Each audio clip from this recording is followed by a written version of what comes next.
Atensyon mga SSS members and pensioners, SSS pinakaiusap ito. Hanggang May 2, pwede itong gawin. Ano nga ba ito? Pag-uusapan natin dito sa video na ito. Hold up.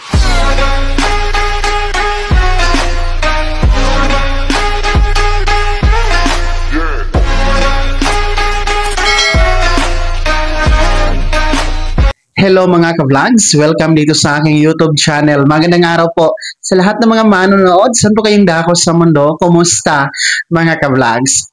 Eto ha mga miyembro at pensyonado ng SSS.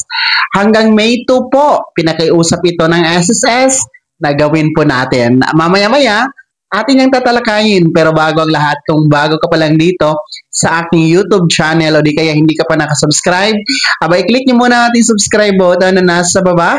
Huwag yung kalimutan na pindutin ang notification bell. Ilagay niyo po sa all para naman updated ka sa lahat ng mga videos na aking i-upload. So, ito na nga po, no, mabalik tayo mga SSS members and pensioners. Dahil hanggang May 2, ay pwede pa itong gagawin. Actually, pinakiusap ito ng SSS sa atin sa pamamagitan po ng kanilang official Facebook page na hinihikayat ang lahat ng miyembro at pensyonado ni SSS na magboto para po dito sa tinatawag na People's Choice TV Awards.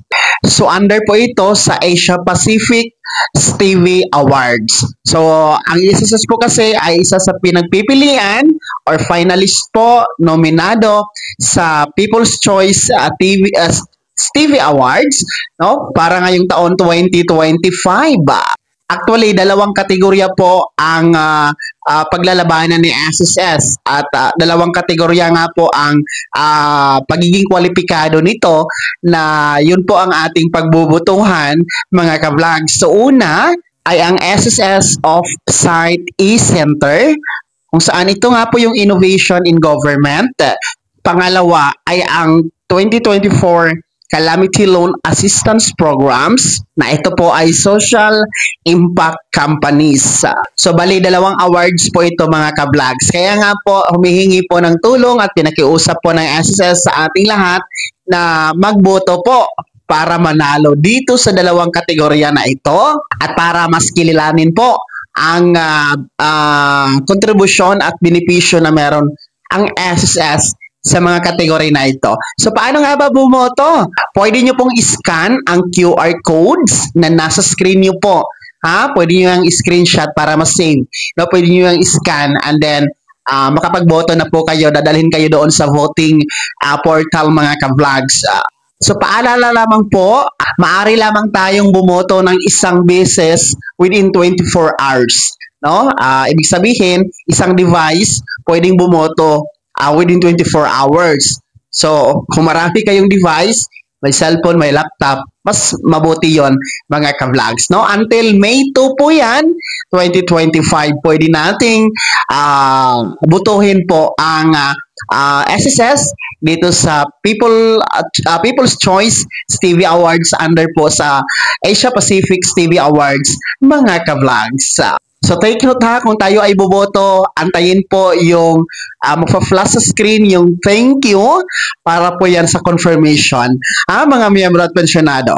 Kaya naman mga SSS members and pensioners, ano po yung komento at reaction sa balitang ito? Nakapagboto na po ba kayo? I-komento nyo po, ibahagi sa comment section na nasa baba. Pakilakip ng buong pangalan at kung taga saan kayo.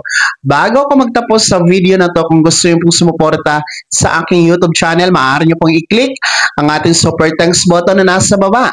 Sa mga gusto maging miyembro, pwede po. I-click nyo po ating join button. Maraming perks dyan mga ka-vlogs. Be my member now. Sana naging gabay ang video na to kahit paano na pag-uusapan natin ang mga mahahalagang bagay-bagay na may kinalaman sa pagiging miyembro, benepisyaryo at pensyonado sa SSS. Kung hindi ka pa nakasubscribe dito sa aking YouTube channel, maaari nyo nang i-click ang ating subscribe button na nasa baba. Huwag nyo kalimutan na pindutin ang notification bell.